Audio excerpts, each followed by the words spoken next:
એને એ ખોરાક ખાતો નથી, સંદાસ લેતો જતો નથી, અનાસક્ત છે, એને કોઈ જગ્યાએ બાધક નથી, કોઈ વસ્તુ નિર્લેપ છે, અસંગ છે, એવા આત્મા નથી. એની ટાઈમ થઈ શકે. અમારે નિરંતર હોય ગમે તે ટાઈમ. વિવિધમાં ગયા હોય તો અમારે એ તો અમારે ભાવ એમાં જ હોય. આ જુદું છે, આ ધર્મ જુદા છે, આ ધર્મ જુદા છે. દેહ ધર્મ વાળા તો આપણે એમ કહીએ કે આમ સંદાસ જતી બધા બોલ જતા આપણને ગાળા કે છે, ગાળા તો શું કે છે એવું કે પણ એ લોકોને એ કઈ રીતે બાધક આવે? એમ કે એ લોકોને બાધક કેવી રીતે આવે? હું દેહ છું એ માણસ માટે, હું આ દેહ છું અને મારો જ દેહ છે, હું જ છું આ, એવું માણસ માટે બાધક.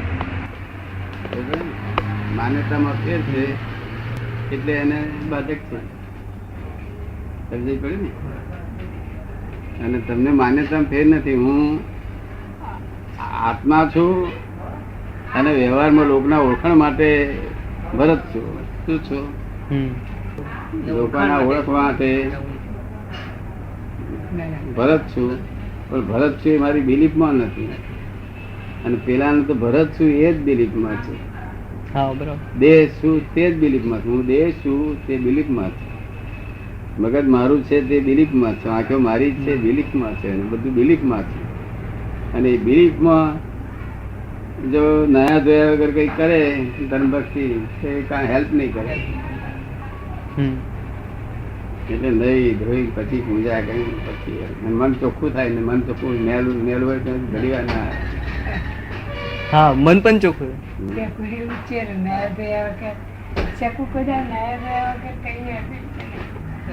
એ જ્ઞાન છે ને વિજ્ઞાન છે. શું છે? જ્ઞાનમાં કરવું પડે, વિજ્ઞાનમાં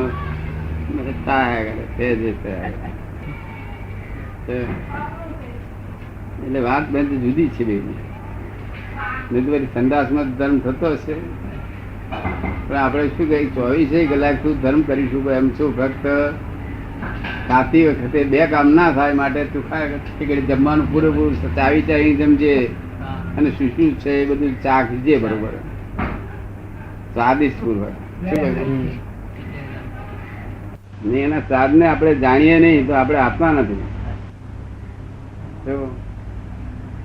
સ્વાદ ને અનુભવવો એ માનવ ધર્મ છે. શું છે? સ્વાદ ને જાણવો એ આત્મધર્મ છે. શું છે? આત્મધર્મ પાળતા બે કામ થાય કે દેહ પુષ્ટિમાં આવે કે સ્વાદ ને અનુભવે તો દેહ ને પુષ્ટિમાં આવે. અને આત્મધર્મ દેહ બંને કામ સાથે થાય. સ્વાદ ને જાણવો જ નહીં. સાધુ આચાર્યો કેટલાક કરે છે, કેટલાક કે દાળ ભાત રોટલો લાડવા બધું ભેગું કરીને ખાય છે. એમાં સ્વાદમાં જાણતા નથી. એટલે દેહ ને અનુભવ થતો નથી. શું? સ્વાદ નો અનુભવ થતો નથી. શું? દેહ ને તો અનુભવ થાય ને. દેહ ને તો અનુભવ થાય ને સ્વાદ નો. ના, ભેગું કરી લાડવા દાળ બધું ભેગું કરીને ખાય તો સી રીતે અનુભવ થાય? એટલે દેહ શું કે છે કે મારે કઈ અનુભવ ની કઈ જરૂર નથી. એટલે દેહ પુષ્ટિ થાય ને. હા, દેહ પુષ્ટિ થાય.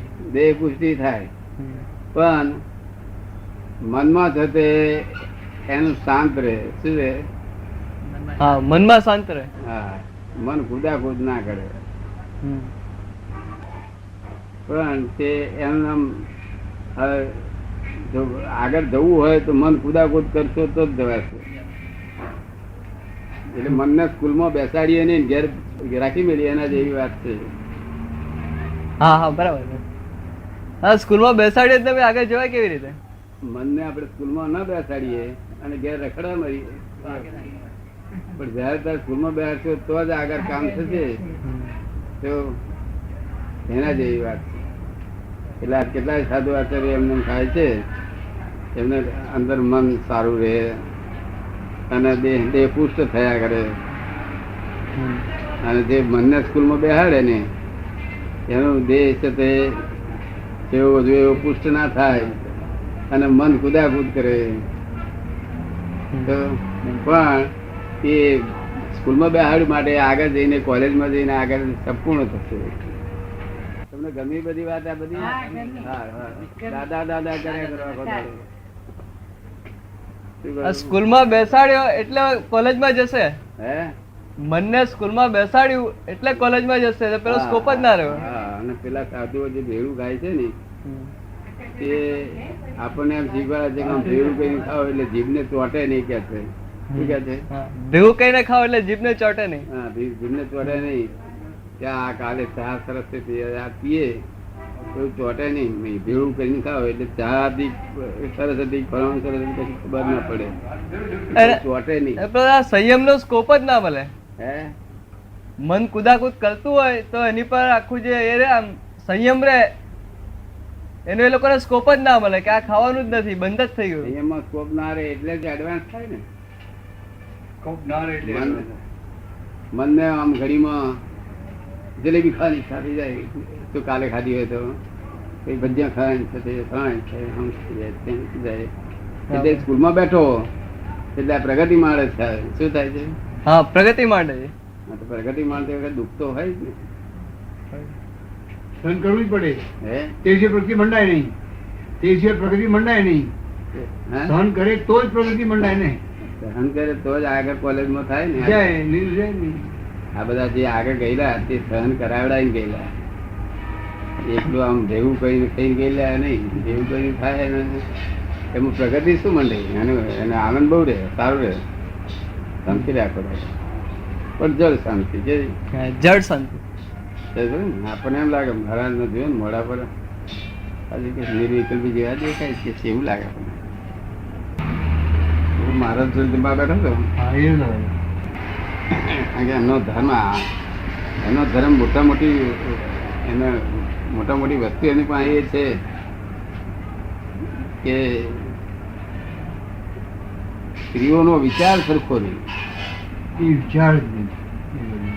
બિલકુલ જેવી તે વાત કહેવાય ને. મોટી છે, મેઇન વાત કહેવાય.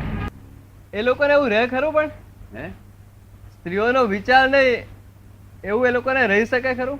હા, કારણ કે એમના ખોરાકના જે બંધારણ છે ને મને એડવાન્સ ના થાય, પણ આજે આ બીજી કમાણી કરી શકે આ લોકો. એ આધારે કરી શકે છે. કેવું? એ આધારે બધું ખોરાકના આધારે. અને આ મનને જો કદી સ્કૂલમાં મૂક્યું તો જે સ્વાદ મળે છે ને તેના આધારે સ્ત્રીઓ તરફ દ્રષ્ટિ જાય છે. સ્વાદ મળે છે એના આધારે સ્ત્રીઓ તરફ દ્રષ્ટિ જાય છે. એ સ્વાદના આધારે સ્ત્રીઓ તરફ દ્રષ્ટિ જાય. તો બેરું જ કરી નાખવાનું બધું. બિલકુલ ઇન્દ્રિયો જ બેરી. તો હા, પેલું બેરું જ કરી નાખ્યું. આ ઇન્દ્રિયો ખુલ્લી કરી ગયા અને ખુલ્લી કર્યા વગર મોક્ષ કોણ કઈ જ કરે? નિર્માની પણ હોય, નિસ્વાદી પણ હોય, શું કહ્યું? નિર્માની પણ નિસ્વાદી પણ બ્રહ્મચારી પણ હોય. એટલે આ પાંચેય વર્તમાન એમના વર્તમાન હોય. વર્તતા હોય.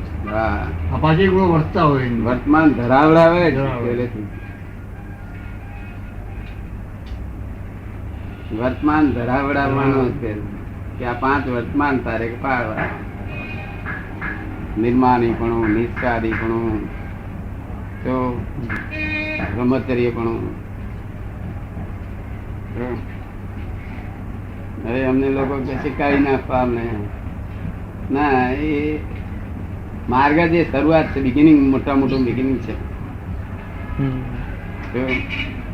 અરે એમને તો જઈને એમના બ્રહ્મચાર્ય તો જુઓ કેવા સરસ લાગે છે. બ્રહ્મચાર્ય જુઓ એમના. પણ એ મન વચન કે બ્રહ્મચર્ય નહીં. ખાલી કાયાનું મૂકે છે.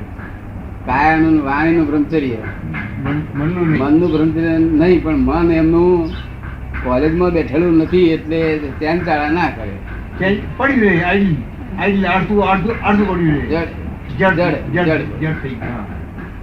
શું જડતાનું બ્રહ્મચર્ય પાયેલું યથાર્થ ફળ આપે નહીં. આજે છે તે લોકોને લાભ થાય, આમાં દર્શન કરવા લાભ થાય. કારણ કે જડતાનું તો એને નુકસાન, દર્શન કરવા શું નુકસાન? હા, દર્શન કરવા ફાયદો થાય. પબ્લિક ને ફાયદો થાય. પબ્લિકને તો ફાયદો. એ દાખલા થઈ જાય ને. કારણ કે દ્રષ્ટિમાં રાગ દેખાય ને, એ દ્રષ્ટિમાં રાગ ના ના દેખાય. દેખાય. તો